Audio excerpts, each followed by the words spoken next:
Welcome students. आज हम पढ़ने जा रहे हैं unit 3 measures of central tendency. इससे पहले हमने पढ़ा था collection of data, formalisation of data and presentation of data.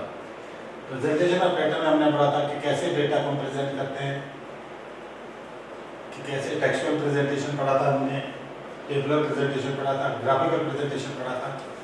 कि जो हमारा मकसद है,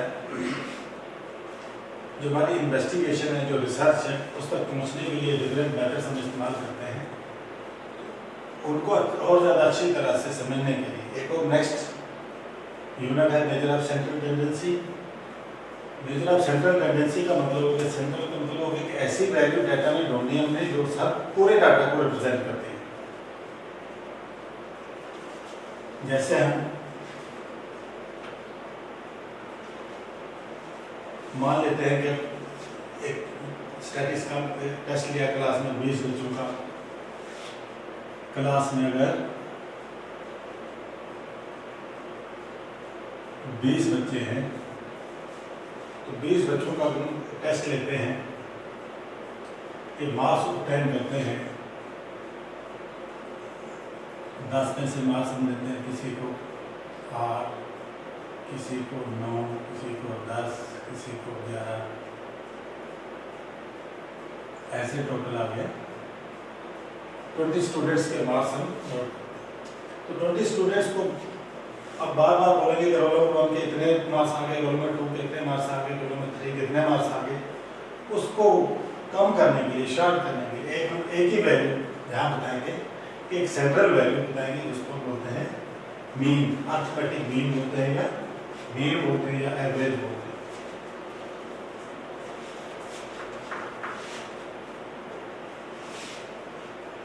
एवरेज भी बोलते हैं या अर्थमेटिक मीन बोलते हैं इसको।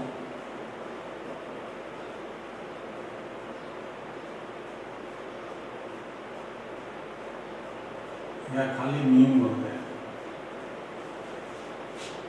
तो ये एक सेंट्रल वैल्यू जो हम निकालते हैं, इस टोटल वैल्यू जो हमारे पास, उनको सम करके डिवाइड करेंगे नंबर ऑफ वैल्यू से, तो हमारे पास आ जाता है मीन। तो मीन एक ऐसा मेजर है जिससे हम एक सिंगल वैल्यू कैलकुलेट करते हैं। मीन के कुछ फंक्शन हैं, फंक्शन ऑफ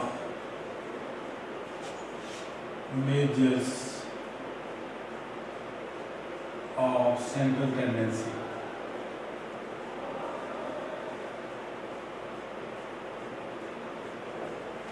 नंबर 1 है ब्रीफ डिस्कशन।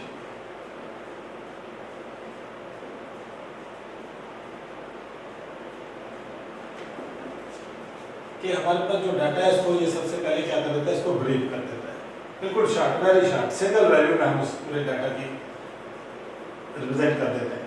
तो जब, जैसे मैंने कहा कि हमने क्लास में टेस्ट ले लिया, स्टाइल की क्लास में टेस्ट लिया, और 20 में से बच्चों के मार्क्स, 30 बच्चों के मार्क्स हम बताते हैं, एवरेज मार्क्स बच्चों ने हासिल किए 8। तो जो एवरेज है या मीन है, वो अभी सिंगल वैल्यू, एक वैल्यू से उस डाटा को रिप्रेजेंट करता है। ब्रीफ डिस्कशन, कोई ज़्यादा हमें लोड उठाने की जरूरत नहीं है। उसके बाद नेक्स्ट आता है कंपैरिजन।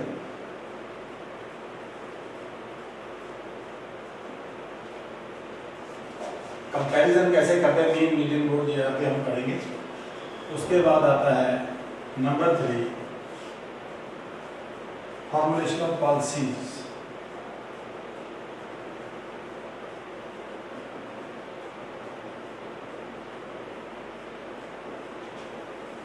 नंबर 4 आ गया स्टैटिस्टिकल एनालिसिस।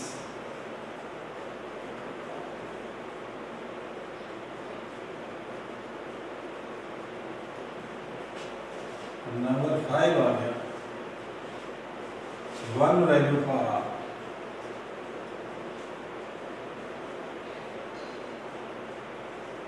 ये फंक्शन है मेजर्स ऑफ सेंट्रल टेंडेंसी के कि पूरे हम अपने डेटा को बहुत ब्रीफ करके प्रेजेंट करते हैं, दूसरे के साथ कंपेयर करके आसानी से कंपेयर कर सकते हैं। हम ये बता सकते हैं कितने बच्चे ऐसे हैं जिन्होंने 10 आउट ऑफ 10 लिए, कितने ऐसे बच्चे जिन्होंने आउट ऑफ 10 8 मार्क्स लिए हैं। तो ऐसे कंपेयर भी कर सकते हैं। फॉर्मुलेशन ऑफ पॉलिसीज बनाने में भी ये काफ़ी हेल्पफुल होता है। उसके बाद स्टैटिस्टिकल एनालिसिस, ये सारा जितना भी हम स्टैट जो पढ़ रहे हैं इसमें जितने भी मेथड हम इस्तेमाल कर रहे हैं स्ट्रैटेजिक मेथड इस एनालिसिस में हेल्प करते हैं। और वन वैल्यू बार है, मैं कह रहा हूँ कि जो मेजर ऑफ सेंट्रल टेंडेंसी है कि एक सिंगल वैल्यू पूरे डाटा को रिप्रेजेंट करता है। उसके कुछ मेरिट्स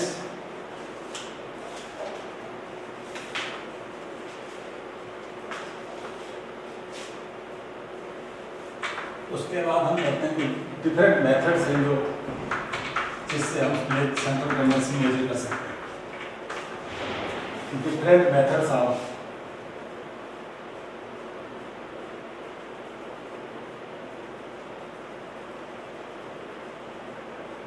measuring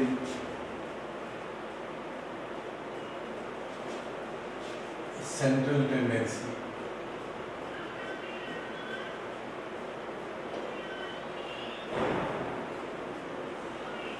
सेंट्रल टेंडेंसी को मेजर करने के लिए बहुत सारे मेथड्स हैं।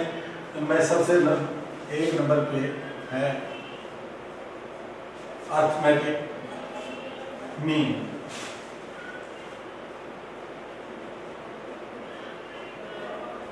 Arithmetic mean. नंबर 2 आ गया मीडियन। नंबर 3 आ गया मोड। नंबर 4 आ गया ज्योमेट्रिक मीन।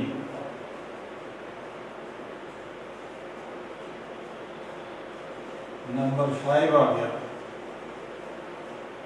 Harmonic mean.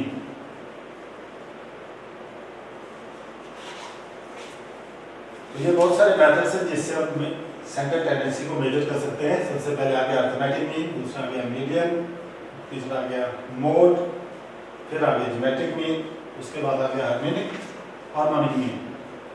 ये दो जो हमारे सिलेबस में है नहीं, इनको हमने पढ़ना नहीं, तो हम बारी बारी से पढ़ेंगे कि अर्थमेटिक मीन क्या है, मीडियन क्या है, मोड क्या है। ये आपने पहले भी पढ़ा होगा 9th 10th में। और कैसे हम इसके ऊपर नजर डालते हैं।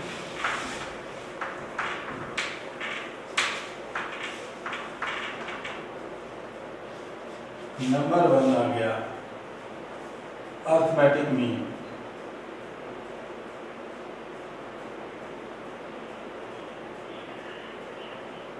सिंपली इसको मीन भी बोलते हैं या एवरेज भी बोलते हैं।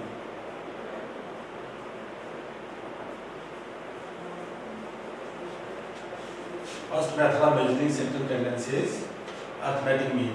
तो अर्थमेटिक मीन को हम कैसे मेजर करते हैं कि मान लो हमारे पास बहुत सारी ऑब्जर्वेशन दी हुई है। एक्स हमारे पास दिया हुआ है x1 x2 डैश xn और n दिया हुआ हमारे पास नंबर ऑफ ऑब्जर्वेशंस। अगर हमारे पास ये वैल्यू ऑफ x दी होगी x1 x2 x3 x4 dash xn and number of n दिया होगा नंबर ऑफ ऑब्जर्वेशन, तो हम अर्थमेटिक मीन बड़े आसानी से निकाल सकते हैं। Arithmetic mean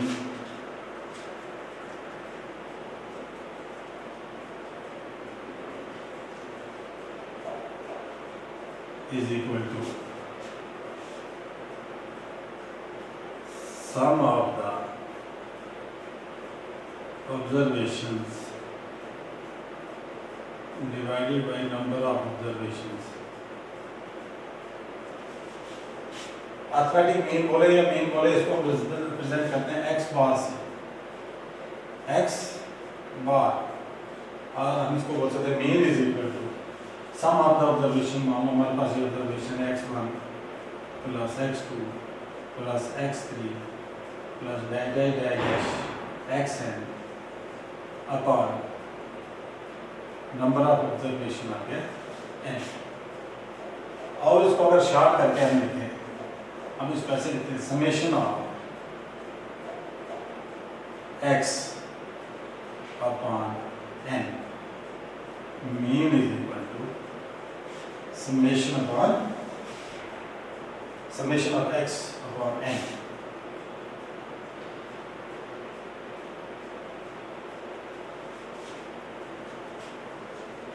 Whereas x bar आ गया मीन summation x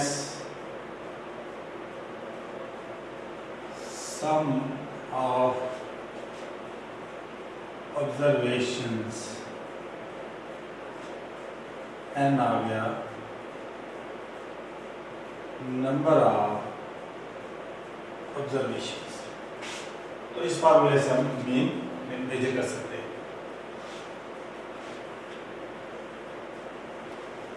अब आता है टाइप्स ऑफ अर्थमेटिक मीन। कि अर्थमेटिक मीन दो तरह का होता है।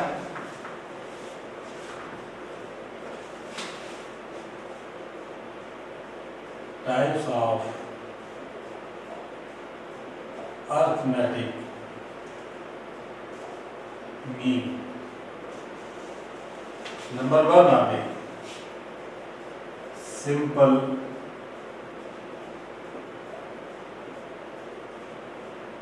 अर्थमेटिक मीन और नंबर 2 आ गया weighted arithmetic mean. Arithmetic mean भी हम दो तरह से निकाल सकते हैं, एक सिंपल अर्थमेटिक मीन, एक वेटेड अर्थमेटिक मीन। अब पहले पढ़ते हैं सिंपल अर्थमेटिक मीन। क्या होता है simple arithmetic mean?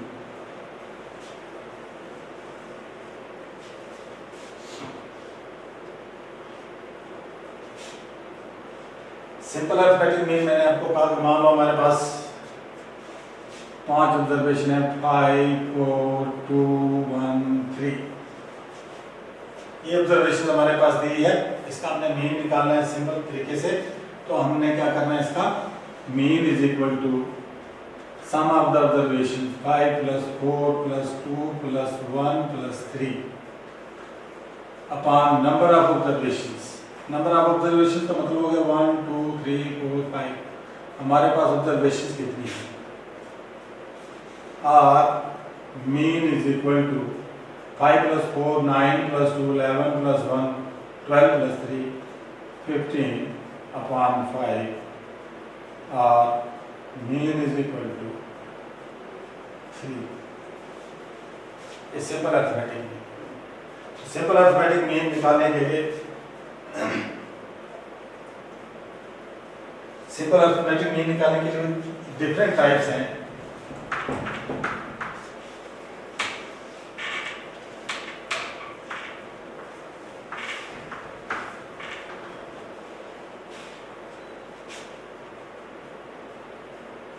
Different types of simple arithmetic mean. इसमें सबसे पहले आता है एक individual series. Simple arithmetic mean हम कैसे निकालते हैं? इंडिविजुअल सीरीज का निकाल सकते हैं, इंडिविजुअल फ्रीक्वेंसी डिस्ट्रीब्यूशन का, individual frequency distribution. Number 2 discrete series,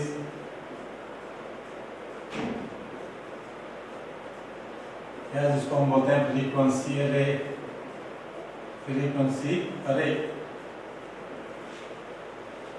और number 3 continuous frequency series, continuous frequency series. तो सिंपल अरिथमेटिक मीन हम डिफरेंट सीरीज के निकाल सकते हैं, इंडिविजुअल सीरीज का निकाल सकते हैं, डिस्क्रीट सीरीज का निकाल सकते हैं, कंटिन्यूस सीरीज का निकाल सकते हैं। ये आपने पहले पढ़ा हुआ है कि इंडिविजुअल सीरीज क्या होता है कि ऐसी ऑब्जर्वेशन जो सिंगली रिपीटेड होती है, एक ही बार बार रिपीट नहीं होती। डिस्क्रीट सीरीज आगे इसमें जो वैल्यू ऑफ द ऑब्जर्वेशन है वो कंप्लीट नंबर्स में होती है, इंटीग्रल नंबर्स में होती है। कंटिन्यूस सीरीज आगे ये कोई भी वैल्यू कंटिन्यू करके ले सकती है, जैसे हमने आपको बताया था कि इंडिविजुअल सीरीज का जैसे हमने पहले मीन निकाला कि हमारे पास ऑब्जर्वेशन दी हुई है 5 4 3 1 2, उनका सम करके डिवाइडेड बाय नंबर से क्या इंडिविजुअल सीरीज हो गया। डिस्क्रीट सीरीज में आगे हम क्वेश्चन करके आपको समझने की कोशिश करेंगे। इसी तरह से कंटिन्यूस सीरीज हो गया, जैसे हमने लिया हुआ था class interval 0 to 10, 10 to 20, 20 to 30, ऐसे जो क्लास है उसको बोलेंगे कंटिन्यूस फ्रीक्वेंसी सीरीज, जहाँ यानी 0 to 10 कोई भी वैल्यू आएगी, 1 2 3 4 5 1.1 1.2 1.3 कोई भी वैल्यू आएगी हम उसमें इंक्लूड कर सकते हैं। आप 10 to 20 कोई वैल्यू आएगी उसको इंक्लूड कर सकते हैं, 20 to 30 कोई भी वैल्यू आएगी इसके बीच में इंक्लूड कर सकते हैं। इसको बोलते हैं continuous frequency series. Discrete series में हम ओनली इंटीग्रल पार्ट यानी कंप्लीट नंबर्स में वैल्यूज लेते हैं, कंटिन्यूस नहीं लेते।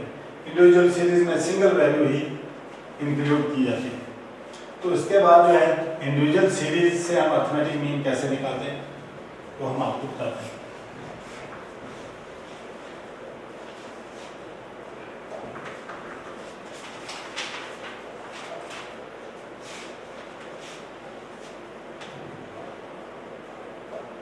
Calculation of arithmetic mean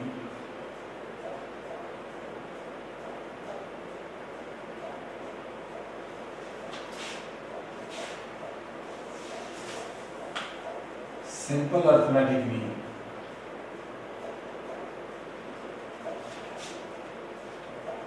number 1 in case of individual series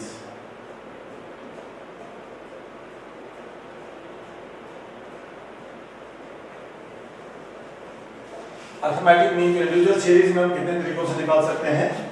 number 1 आ गया डायरेक्ट मेथड,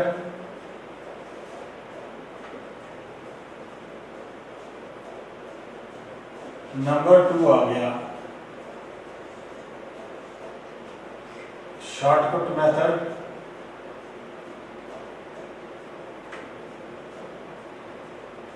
शॉर्टकट मेथड को हम एज्यूम मीन मेथड भी बोलते हैं। Assume mean method. Number 3 step deviation method से भी हम मीन निकाल सकते हैं। ये 3 डिफरेंट मेथड्स हैं।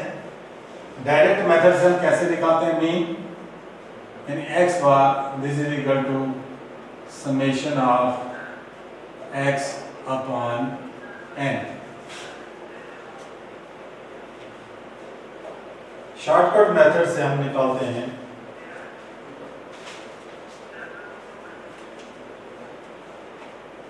शॉर्टकट मेथड या एज्यूम मीन मेथड में हम मीन कैसे निकालते हैं, हम मीन ले लेते हैं, एज्यूम मीन ले लेते हैं, उससे फिर हम मीन निकालते हैं। एज्यूम मीन से फार्मूला बता देते हैं आपको,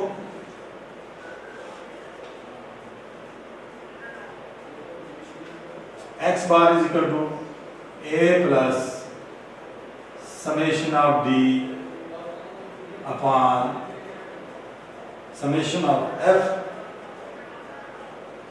और n, एक ही बात।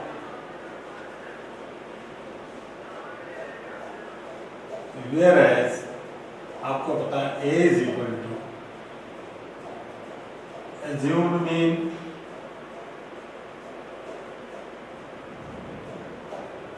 d summation of d is equal to sum of deviations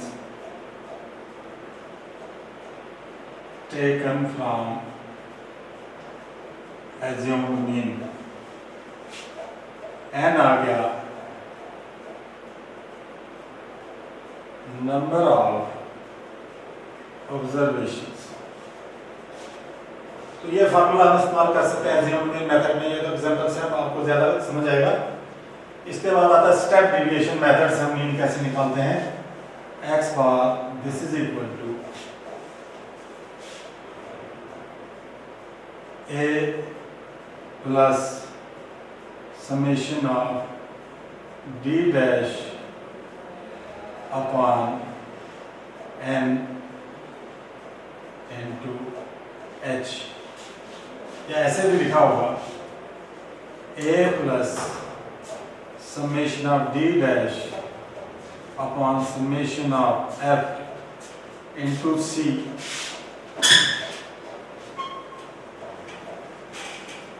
यहाँ पे a आ गया assumed mean, d dash आ गया d dash is equal to deviation from x upon c, c means common factor of the observations। अगर यहाँ c लिखें या h लिखेंगे, h means class size, कि जो ऑब्जर्वेशन के बीच में जो कॉमन फैक्टर है वो क्या है, और समेशन ऑफ f का मतलब हो गया सम टोटल ऑफ फ्रीक्वेंसीज, जिसको हम कभी n से रिप्रेजेंट करते हैं, कभी f से रिप्रेजेंट करते हैं। तो समेशन ऑफ आ गया सम ऑफ ऑल द फ्रीक्वेंसीज। तो इस तरह ये तीन मेथड है जिससे हम सिंपल अरिथमेटिक मीन को इंडिविजुअल सीरीज में कैलकुलेट कर सकते हैं।